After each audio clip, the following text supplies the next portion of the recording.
बच्चों, तिवारी एकेडमी में आपका स्वागत है। आज हम कक्षा 6 के गणित विषय के लिए अध्याय 3 जो कि संख्याओं के साथ खेलना है, इसकी प्रश्नावली 3.2 करेंगे। तो बच्चों, हम शुरुआत करते हैं प्रश्न संख्या 1 से।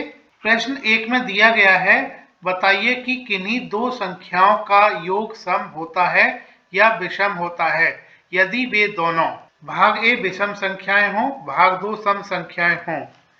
तो बच्चों, पहले भाग ए करते हैं। भाग ए में दोनों संख्याएं विषम संख्याएं दी गई हैं और उन दोनों विषम संख्याओं का योग सम होगा या विषम होगा, ये हमें बताना है। तो दो विषम संख्याएं ले लेते हैं।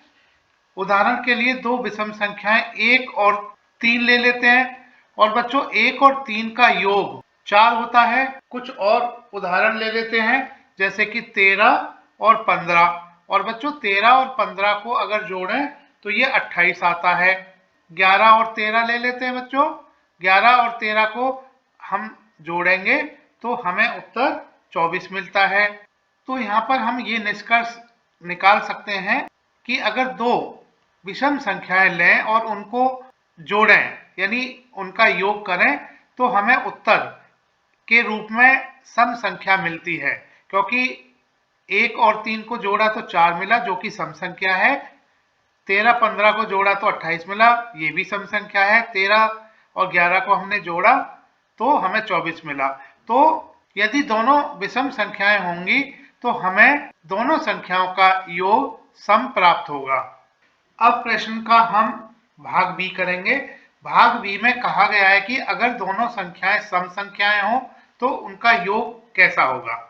यहाँ पर हम दो सम संख्याएं ले लेते हैं। उदाहरण के तौर पर 4 और 6 ले लेते हैं। 4 और 6 को हम जोड़ेंगे तो उत्तर हमें 10 मिलता है। और उदाहरण ले लेते हैं, 8 और 10 को अगर हम जोड़ें तो 18 मिलता है। 12 और 14 को अगर हम जोड़ें तो हमें योग 26 मिलता है। 100 और 816 जो कि दोनों सम संख्याएं हैं, दोनों को हम जोड़ेंगे तो हमें उत्तर 916 मिलता है। यहाँ पर हम देख रहे हैं कि प्रत्येक उदाहरण के लिए हमें योग के रूप में सम संख्या मिल रही है। तो हम ये कह सकते हैं कि दो संख्याओं का योग भी सम होगा अगर ये दोनों सम संख्याएं हों। तो बच्चों, यहाँ पर हमने देखा 4 और 6 दोनों सम संख्याएं थी, उनको जोड़ा तो हमें 10 मिला, सम संख्या मिली। इसी तरह से अन्य उदाहरण में भी, जैसे 12 और 14 को हमने योग किया तो हमें 26 मिला। सम संख्या 12-14 थी, उनका योग भी सम संख्या हमें मिली। तो दो संख्याओं का योग भी सम होता है यदि वे दोनों सम संख्याएं हों। अब बच्चों, प्रश्न 2 करेंगे। इसमें कहा गया है, बताइए कि निम्नलिखित में कौन सा कथन सत्य है और कौन सा असत्य है। तो यहाँ पर भाग ए से भाग जे के लिए कथन दिए गए हैं। इनमें से हमें सत्य कथन और असत्य कथन बताना है, कौन सा सत्य होगा कौन सा असत्य होगा। भाग ए में कहा गया है, 3 विषम संख्याओं का योग सम होता है। तो बच्चों, यहाँ पर 3 विषम संख्याएं हम उदाहरण के तौर पर ले लेते हैं, जैसे 5, 7 और हमने 9 लिया। बच्चों, 5 और 7 दो विषम संख्याएं और दोनों विषम संख्याओं का योग सम संख्या 12 होगा। तो 5 धन 7 धन 9 बराबर 12 धन 9 आ जाता है। और 12 और 9 सम और विषम संख्याओं का योग 21 यानी कि विषम संख्या आ जाती है। तो यहाँ पर 5, 7, 9 3 विषम संख्याएं थी, तीनों का योग हमने किया तो उत्तर के रूप में हमें एक विषम संख्या 21 प्राप्त हुई। इसी तरह से हम अन्य उदाहरण भी ले सकते हैं। तो यहाँ पर जो कथन दिया गया है, 3 विषम संख्याओं का योग सम होता है, ये कथन असत्य है, क्योंकि हमने देखा कि 3 विषम संख्याओं का योग विषम होता है। तो ये कथन असत्य है। भाग बी में दिया गया है, 2 विषम संख्याओं और एक सम संख्याओं का योग सम होता है। दो विषम संख्याएं 15 और 17 ले लेते हैं और एक सम संख्या 12 ले लेते हैं। तो 15 धन 17 धन 12, 15 और 17 दो विषम संख्याएं, इनका योग 32 जो कि सम संख्या है होगा। और 32 धन 12, 32 धन 12 दो सम संख्याओं को जोड़ेंगे तो उत्तर के रूप में 44 एक सम संख्या मिलती है। तो बच्चों यहाँ पर कथन दिया है दो विषम संख्याओं का और एक सम संख्या का योग सम होता है, ये कथन सत्य है। भाग सी में कहा गया है तीन विषम संख्याओं का गुणनफल विषम होता है। अब यहाँ पर उदाहरण के तौर पर तीन विषम संख्याएं 5, 7, 9 ले लेते हैं। तो 5 गुणा 7 गुणा 9 बराबर होता है 5 और 7 का गुणा 35, 35 गुणा 9 और 35 गुणा 9 315 होता है। तो दो विषम संख्याओं का योग 35 विषम संख्या आया और विषम संख्या को फिर से विषम संख्या से गुणा किया तो उत्तर 315 आया। 315 विषम संख्या है, तो तीन विषम संख्याओं का गुणनफल विषम आया। हमने उदाहरण यहाँ पर लिया तो ये कथन सत्य हुआ। तीन विषम संख्याओं का गुणनफल विषम होता है, ये कथन सत्य है। भाग डी, इसमें कहा गया है यदि किसी सम संख्या को 2 से भाग कर दिया जाए तो भागफल सदैव विषम होता है। तो बच्चों किसी सम संख्या को 2 से भाग कर दिया जाए, तो यहाँ पर हम उदाहरण ले लेते हैं सम संख्याओं का। जैसे कि सम संख्याएं होती हैं 2, 4, 6, 8, 10, 12, 14, 16 और इस तरह से आने वाली सभी संख्याएं। अब हम इन सम संख्याओं को 2 से भाग करेंगे तो हमें 1, 2, 3, 4, 5, 6, 7, 8 इस तरह से ये संख्या मिल जाती हैं। तो यहाँ पर हम देख रहे हैं कि अगर हम सम संख्याओं को 2 से भाग करें तो हमें सम संख्या और विषम संख्या दोनों प्रकार की संख्या मिल रही हैं।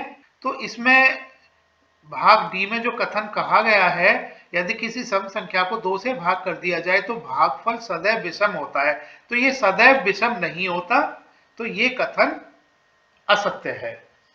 भाग ई, इसमें कहा गया है सभी अभाज्य संख्याएं विषम हैं। तो बच्चों अभाज्य संख्याएं यहाँ पर हम लिख लेते हैं। अभाज्य संख्याएं कौन कौन सी होती हैं? शुरुआत 2 से होती है, 2, 3, 5, 7, 11, 13। तो अभाज्य संख्याएं वे संख्याएं होती हैं जो खुद से या 1 से विभाजित होती है। तो सभी अभाज्य संख्याएं विषम हैं। तो यहाँ पर अगर केवल 2 को छोड़ दिया जाए, क्योंकि 2 संख्या सम संख्या होती है, बाकी सभी अभाज्य संख्याएं विषम होती हैं, तो कथन सभी अभाज्य संख्याएं विषम हैं ये असत्य है। भाग एफ, अभाज्य संख्याओं के कोई गुणनखंड नहीं होते।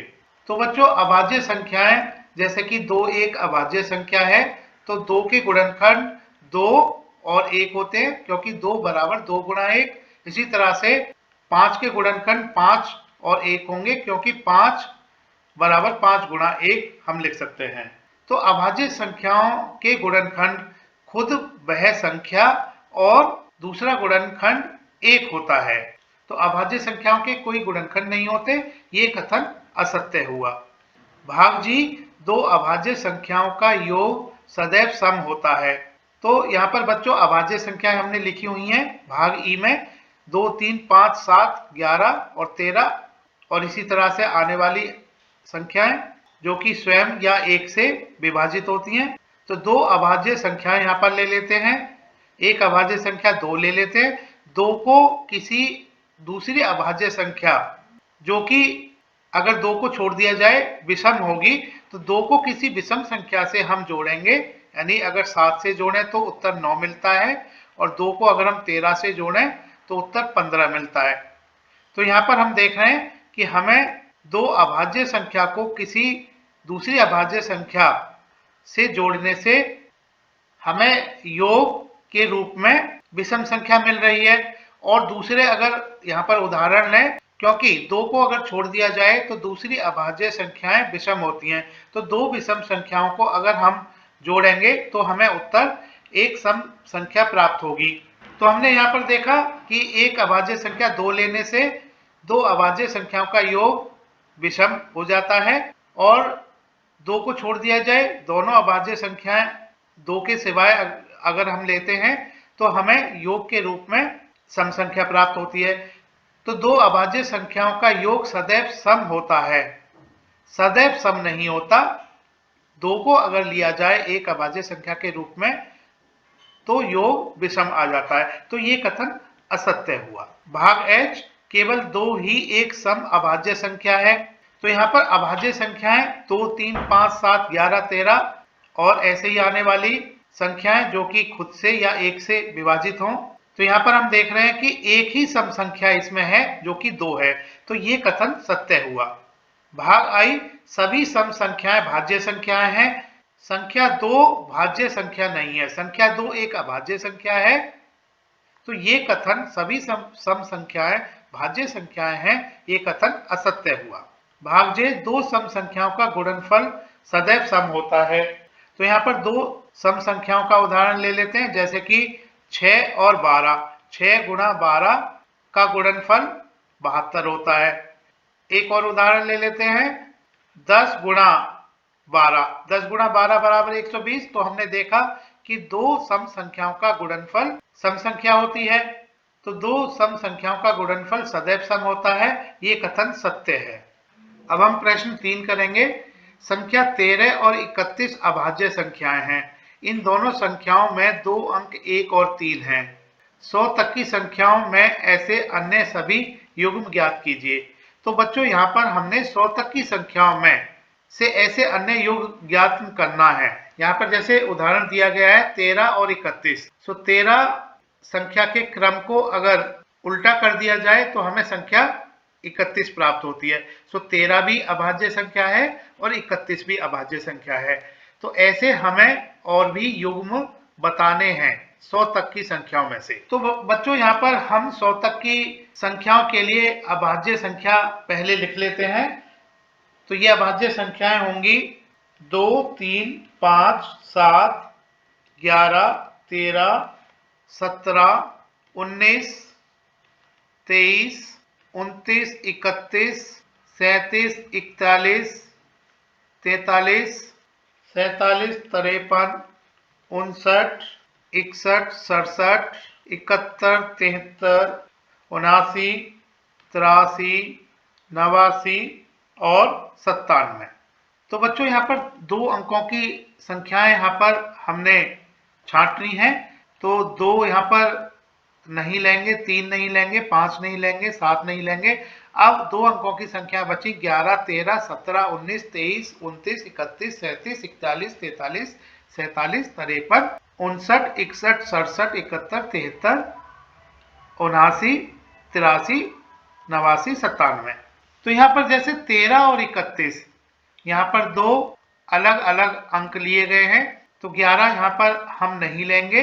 13 हमने लिया हुआ है, 13 के लिए ये युग्म बना था 13 और 31।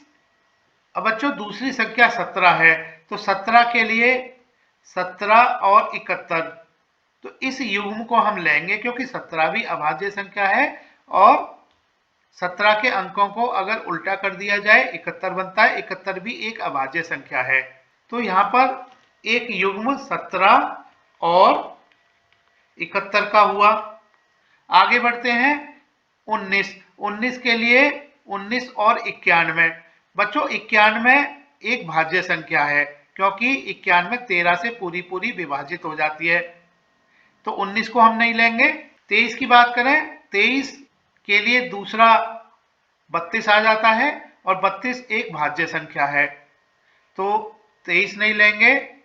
29 नहीं लेंगे क्योंकि 29 के लिए दूसरी संख्या 92, 92 भाज्य संख्या होती है।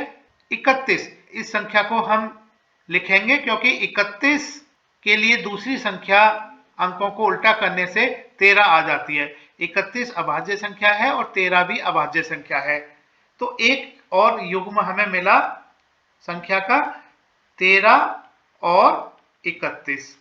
आगे बढ़ते हैं 37। 37 के लिए दूसरी संख्या 73 होगी, इस संख्या को हम लिखेंगे 37 और 73। 37 भी अभाज्य संख्या है और 73 भी अभाज्य संख्या है, तो एक युग्म और हमें ये मिल गया, इसको हम लिखेंगे 37 और 73। आगे बढ़ते हैं 41। 41 को हम नहीं लिखेंगे क्योंकि 41 से दो संख्याएं 41 और 14 बनती हैं और 14 भाज्य संख्या है। 43 को भी नहीं हम लिखेंगे क्योंकि 43 से 43 और 34 भाज्य संख्या है। 47 से दो संख्याएं 47 और 74 बनती हैं, 74 एक भाज्य संख्या है। 53 से दो संख्याएं 53 और 35 एक भाज्य संख्या है। 59 से दो संख्याएं 59 और 95 एक भाज्य संख्या है। 61 से दो संख्याएं 61 और 16 एक भाज्य संख्या है। 67 से दो संख्याएं 67 और 76 बनती है, 76 एक भाज्य संख्या है। बच्चों 71 से दो संख्याएं बनती हैं, 71 और 17, इसको हमने पहले से ही लिखा हुआ है 17 और 71। आगे बढ़ते हैं 73 से दो संख्याएं बनती हैं, 73 37, इसको हमने पहले से ही लिया हुआ है। 79 से दो संख्याएं बनती हैं, 79 और 97, इस संख्या को हम लिखेंगे तो एक युग्म 79 और 97 होगा। आगे बढ़ते हैं 83 में संख्याएं बनती हैं 83 और 38 एक भाज्य संख्या है तो इसको नहीं लिखेंगे। 79 से दो संख्याएं बनती हैं 79 और 98 एक भाज्य संख्या है। 97 से दो संख्याएं बनती हैं 97 और 79, इसको हमने पहले से ही लिया हुआ है। तो 100 तक की संख्याओं के ऐसे अन्य युग्म 17 और 71 होंगे, 13 और 31 होंगे जो कि प्रश्न में दिया गया है, 37 और 73 होंगे और तीसरा युग्म 79 और 97 होगा। प्रश्न 4 करते हैं। इसमें पूछा गया है 20 से छोटी सभी अभाज्य और भाज्य संख्याएं अलग अलग लिखिए। तो हमें 20 से छोटी संख्याओं को लिखना है, यहाँ पर अभाज्य संख्याएं और भाज्य संख्याएं, और इन दोनों को अलग अलग हमने लिखना है। तो अभाज्य संख्याएं लिख लेते हैं पहले। तो बच्चों 20 से पहले की अभाज्य संख्याएं होंगी 2, 3, 5, 7, 11, 13, 17 और 19। अब हम भाज्य संख्याओं को लिख लेते हैं। 20 से छोटी सभी भाज्य संख्याएं होंगी 4, 6, 8, 9, 10, 12, 14, 15, 16 और 18। बच्चों यहाँ पर 2 एक अभाज्य संख्या है क्योंकि ये खुद से या एक से पूरी विभाजित होती है। इसी तरह से 3, 5, 7, 11, 13, 17 और 19 ये सभी संख्याएं खुद से या एक से विभाजित होती हैं, तो इस वजह से इनको हम अभाज्य संख्याएं कहते हैं। भाज्य संख्याएं खुद से और एक से विभाजित होने के अलावा किन्हीं और संख्याएं से भी पूरी विभाजित होती हैं, जैसे 4 से, 1 से और 2 से विभाजित होती है। अगली भाज्य संख्या 6 2 से, 3 से, 1 से और 6 से पूरी विभाजित होती है। इसी तरह से अगर हम 18 की बात करें तो 18 2 से, 3 से, 6 से, 9 से, 18 से और 1 से विभाजित होती है। तो भाज्य संख्याएं 4, 6, 8, 9, 10, 12, 14, 15, 16 और 18 होंगी। प्रश्न 5, इसमें पूछा गया है 1 और 10 के बीच में सबसे बड़ी अभाज्य संख्या लिखिए। तो बच्चों 1 और 10 के बीच में जो संख्याएं होंगी ये होंगी 2, 3, 4, 5, 6, 7, 8 और 9। और सबसे बड़ी अभाज्य संख्या हमने यहाँ पर छांटनी है, तो सबसे बड़ी अभाज्य संख्या यहाँ पर हम 7 देख पा रहे हैं, तो इस प्रश्न का उत्तर 7 होगा। 7 सबसे बड़ी अभाज्य संख्या होगी 1 और 10 के बीच में, इस प्रश्न का उत्तर 7 होगा। अब हम प्रश्न 6 करेंगे। इसमें पूछा गया है निम्नलिखित को 2 विषम अभाज्य संख्याओं के योग के रूप में व्यक्त कीजिए। तो बच्चों पहले हम लिख लेते हैं कि अभाज्य संख्याएं क्या हैं। 2, 3, 5, 7, 11, 13, 17, 19, 23, 29, तो ये सभी अभाज्य संख्याएं हैं। भाग 1 करते हैं पहले। इसमें संख्या दी गई है 44। 44 को हमने 2 विषम अभाज्य संख्याओं के योग के रूप में लिखना है। तो बच्चों 44 को हम इस तरह से लिख सकते हैं। 44 बराबर, अगर एक अभाज्य संख्या हम 3 लें तो 44 बराबर होगा 3 धन 41, और 3 और 41 दोनों ही अभाज्य संख्याएं हैं। यहाँ पर हम 44 को इस तरह से भी लिख सकते हैं। 44 बराबर एक अभाज्य संख्या 7 ले लेते हैं, तो 44 बराबर 7 धन 37, क्योंकि 7 और 37 दोनों ही अभाज्य संख्या हैं, तो 44 को हम दो विषम अभाज्य संख्याओं के योग के रूप में लिख सकते हैं। तो यहाँ पर 44 बराबर 3 धन 41, 3 भी विषम अभाज्य संख्या है, और 44 बराबर 7 धन 37, 7 और 37 भी दोनों विषम अभाज्य संख्याएं हैं। तो यहाँ पर दो विषम अभाज्य संख्याएं ये यहाँ पर कहा गया है, क्योंकि दोनों को विषम अभाज्य संख्या लेना है। दो एक ऐसी संख्या होती है जो कि सम होती है, सम अभाज्य संख्या होती है, तो हमने यहाँ पर दो नहीं लेना है। भाग बी करते हैं। भाग बी में संख्या दी गई है 36, और 36 को हम इस तरह से लिख सकते हैं। अगर हम यहाँ पर 3 एक विषम अभाज्य संख्या लें तो 3 33, और 33 भाज्य संख्या होती है, तो 3 हम यहाँ पर नहीं लेंगे, तो इसके लिए दूसरा अभाज्य विषम अभाज्य संख्या लेंगे, 5 ले लेते हैं। तो 36 बराबर 5 धन 31, 5 और 31 दोनों ही विषम अभाज्य संख्या है, तो 36 को हम लिख सकते हैं 36 बराबर 5 धन 31। अगली संख्या 24 है। 24 को हम इस तरह से लिख सकते हैं, दो विषम अभाज्य संख्याओं के योग के रूप में। और बच्चों 5 और 19 दोनों ही विषम अभाज्य संख्याएं हैं। इस प्रश्न का अंतिम भाग, भाग डी, इसमें संख्या दी गई है 18। 18 को बच्चों हम लिख सकते हैं 5 धन 13 के रूप में, और 5 और 13 दोनों ही दो विषम अभाज्य संख्याएं हैं।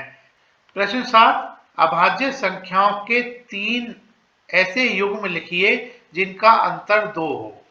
बच्चों यहाँ पर टिप्पणी दी गई है, दो अभाज्य संख्याएं जिनका अंतर 2 हो अभाज्य युग्म कहलाती हैं। तो ऐसे युग्म, ऐसे 3 युग्म हमने लिखने हैं।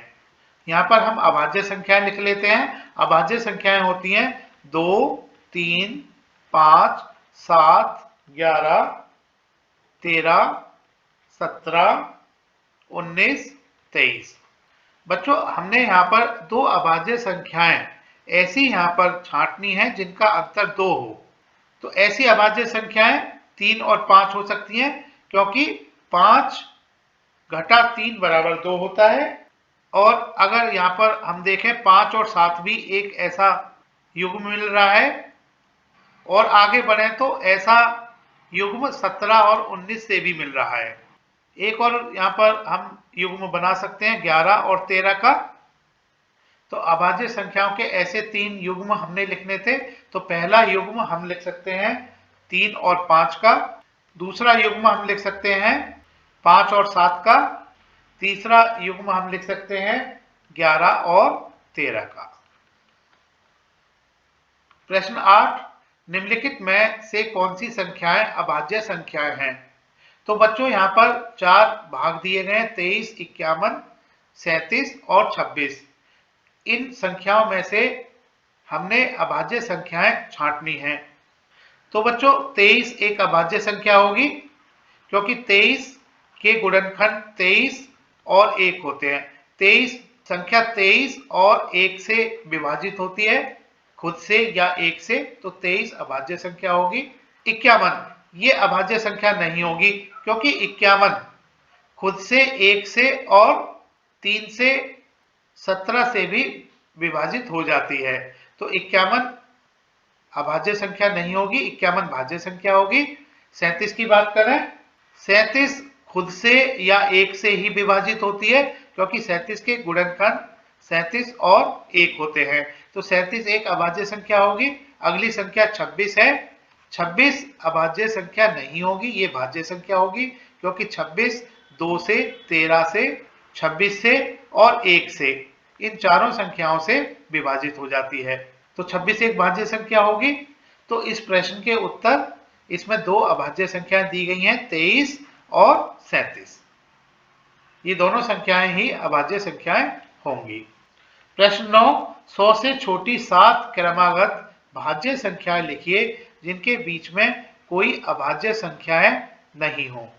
तो बच्चों अगर हम 1 से 100 तक की गिनती को लिखें और उसमें हम लगातार आने वाली 7 क्रमागत भाज्य संख्याएं देखें तो ये संख्याएं हमें मिलती हैं 90, 91, 92, 93, 94, 95, 96।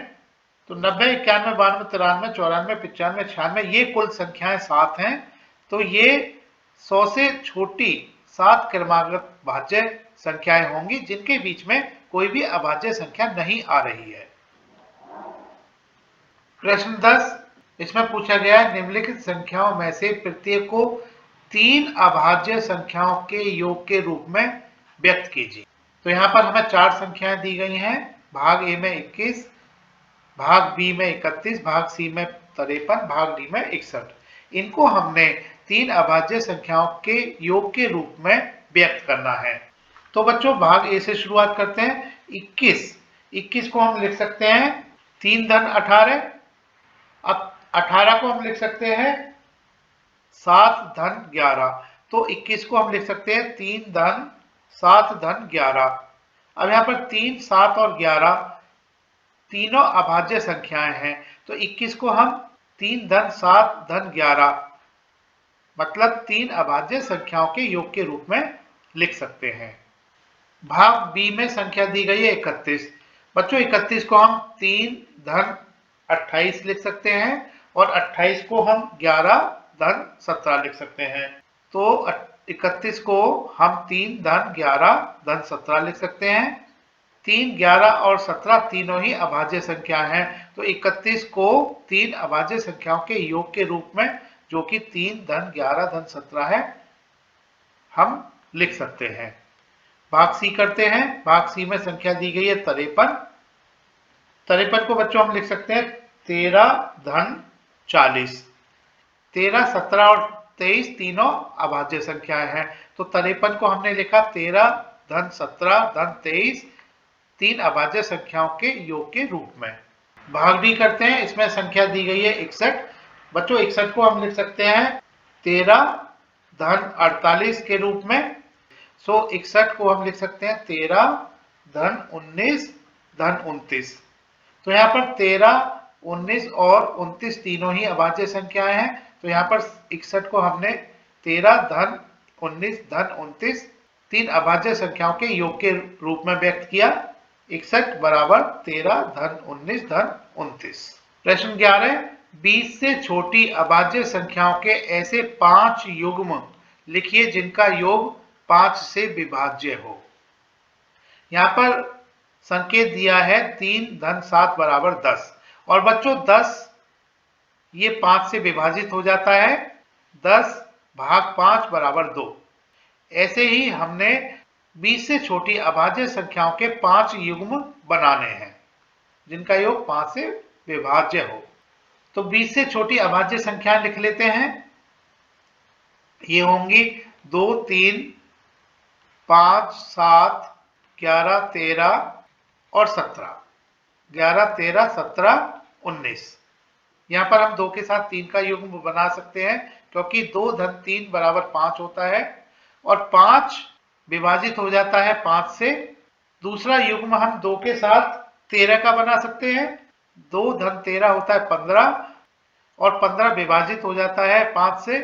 अगला युग्म 3 और 17 का बना सकते हैं क्योंकि 3 धन 17 20 होते हैं और 20 विभाजित हो जाता है 5 से। एक युग्म 5 और 5 का हम बना सकते हैं क्योंकि 5 धन 5 बराबर 10 होता है और 10 विभाजित हो जाता है 5 से। इसी तरह से एक युग्म 7 और 13 का हम बना सकते हैं। 7 धन 13 बराबर होता है 20 और 20 विभाजित हो जाता है 5 से। तो ऐसे 5 युग्म 2 और 3 का होगा, 2 और 13 का होगा, 3 और 17 का होगा, 5 और 5 का होगा और 5वां युग्म 7 और 13 का होगा। बच्चों अब इस प्रश्नावली का अंतिम प्रश्न करेंगे। प्रश्न 12 निम्न में रिक्त स्थानों को भरिए। भाग ए, वह संख्या जिसके दो गुणनखंड हों एक कहलाती है। तो बच्चों, अभाज्य संख्या ऐसी होती हैं जो कि खुद से या एक से विभाजित होती हैं, मतलब अभाज्य संख्या के दो ही गुणनखंड होते हैं। तो वह संख्या जिसके केवल दो गुणनखंड हों एक अभाज्य संख्या कहलाती है।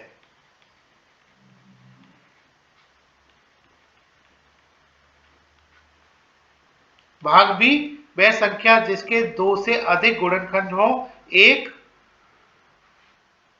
कहलाती है। तो यहां पर बच्चों भाज्य संख्या आएगा, क्योंकि भाज्य संख्या खुद से, एक से या अन्य किसी संख्या से भी विभाजित होती है। भाज्य संख्या के दो से अधिक गुणनखंड होते हैं, तो भाग बी का उत्तर भाज्य संख्या होगा। इसमें हमें रिक्त स्थान में भाज्य संख्या लिखना होगा। भाग सी, एक न तो है और ना ही। बच्चों, एक ऐसी संख्या है जो ना तो भाज्य संख्या है और ना ही अभाज्य संख्या है। तो यहां पर भाज्य संख्या और अभाज्य संख्या आएगा।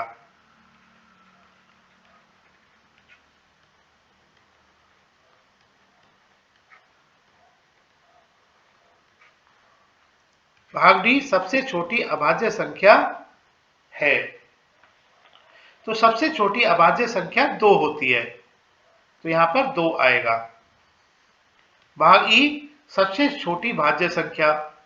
बच्चों, सबसे छोटी भाज्य संख्या 4 होती है, क्योंकि अगर हम संख्या लिखें तो ये 1 2 3 4 5 6, एक ना तो भाज्य संख्या है ना ही अभाज्य संख्या है। 2 अभाज्य संख्या होती है, 3 अभाज्य संख्या होती है, 4 भाज्य संख्या होती है। तो भाज्य संख्या की शुरुआत 4 से होती है, तो सबसे छोटी भाज्य संख्या 4 है। भाग एफ, सबसे छोटी सम संख्या है। तो सम संख्याओं को अगर लिखें 2 4 6 8 और इस तरह से आगे की संख्याएं जो 2 से विभाजित हो जाती हों, सबसे छोटी सम संख्या यहां पर 2 होगी। तो सबसे छोटी सम संख्या 2 है। बच्चों, तिवारी एकेडमी देखने के लिए धन्यवाद।